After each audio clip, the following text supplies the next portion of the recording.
Olá a todos. Hoje vamos começar uma nova série. Eu vou falar sobre alguns dos temas que eu trato no meu novo livro, que é chamado Identidade Dissidente, Novos Temas para a História do Brasil. Eu peço a todos aqueles que frequentam a nossa página e curtem, e assistem e gostam, que se inscrevam também no nosso canal, porque isso é fundamental para o desenvolvimento do nosso trabalho. Bom, neste livro, Identidade Dissidente, eu vou desenvolver algumas questões que eu trabalhei no último, Predadores, e problematizá-las, na verdade. Predadores explica apenas um determinado aspecto da questão da história do Brasil, ao meu ver. Olha, eu gostaria inicialmente, antes de mais nada, de dizer que eu acho que essas tentativas de explicar o Brasil são sempre tentativas.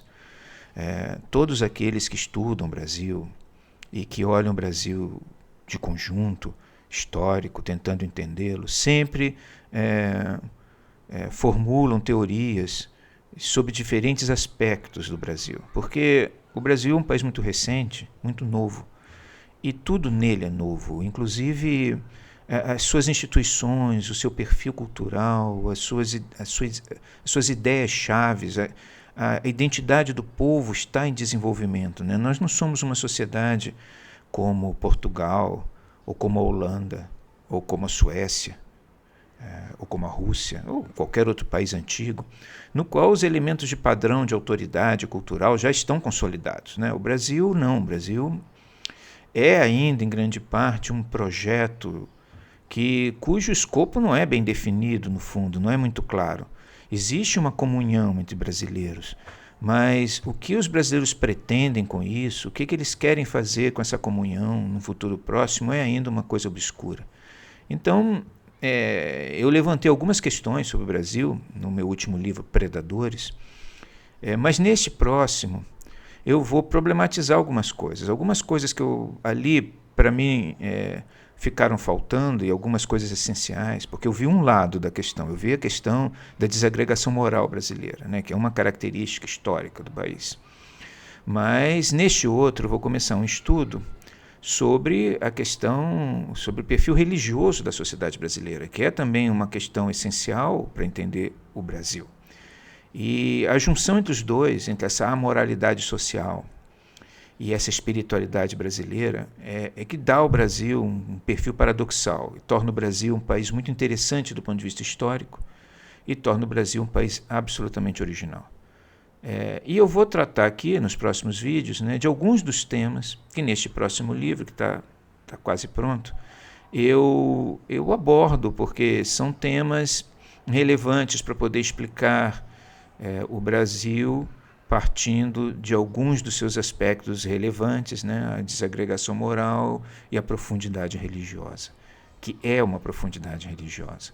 Ela pode não ser uma religiosidade elaborada, como, por exemplo, nos Estados Unidos, onde você tem instituições morais, religiosas, tradicionais, ou como a Alemanha, ou como a França, ou mesmo como a Itália, onde a identidade das pessoas passa por uma determinada confissão, por um determinado grupo, por uma determinada tradição. No Brasil não é exatamente assim, e nesse meu livro esboço algumas respostas para isso, mas, independente disso, o Brasil possui uma profundidade religiosa única, que é a estatística, e que faz com que o Brasil seja, ao lado dos Estados Unidos e da Índia, os 3 países não muçulmanos do mundo onde mais se crê em Deus, o que é uma coisa assim, muito importante de ser anotado.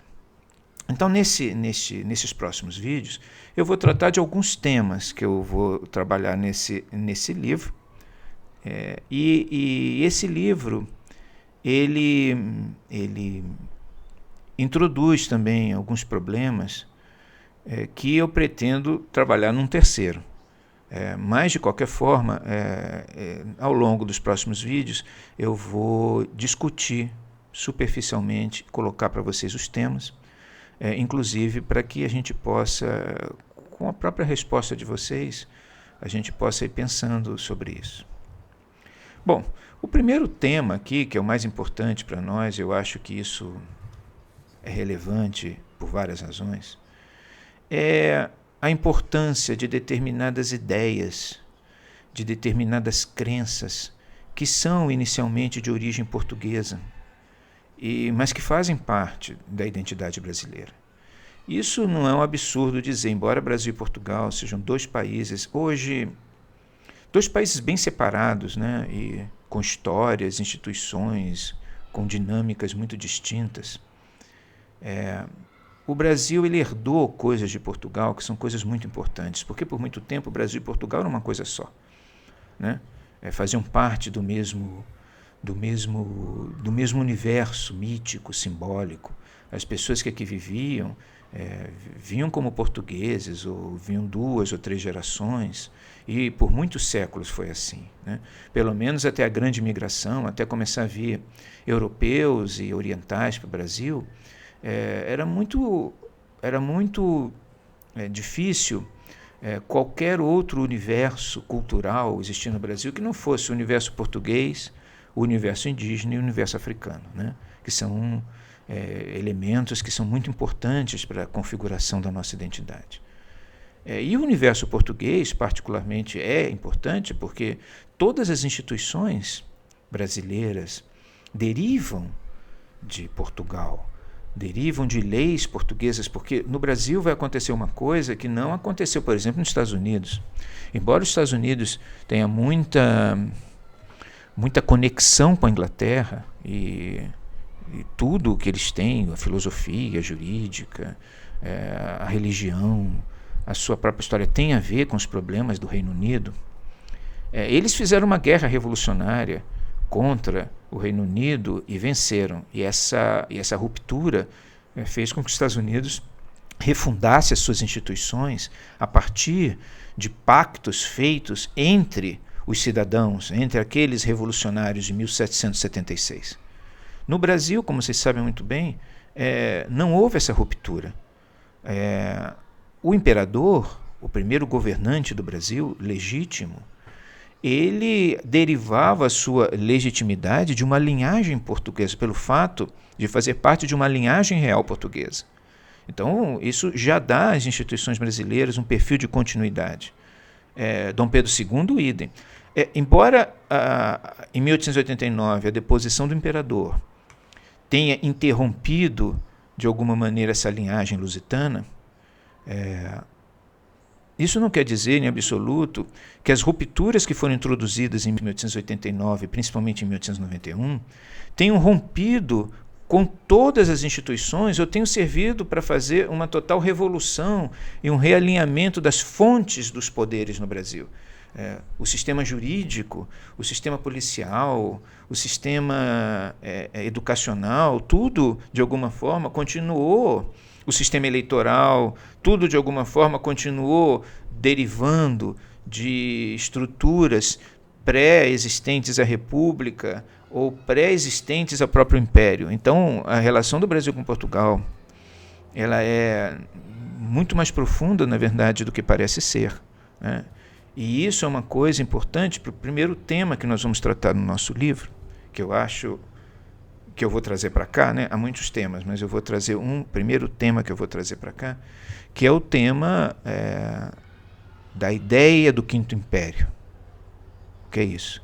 A ideia de que Portugal e o Brasil, era assim que era pensado isso, no século XVII, quando pela boca do padre Antônio Vieira essa ideia toma corpo. Ela é anterior, na verdade, ela tem a ver com as profecias de Gonçalo Anes Bandarra, né, que viveu entre 1500 e 1556. Tem a ver com profecias do século anterior e com traumas muito fortes que a sociedade portuguesa e brasileira passou no século XVI, principalmente após o desaparecimento de Dom Sebastião, rei de Portugal, e isso gerou determinadas expectativas que, na verdade, não surgiram do nada também, né?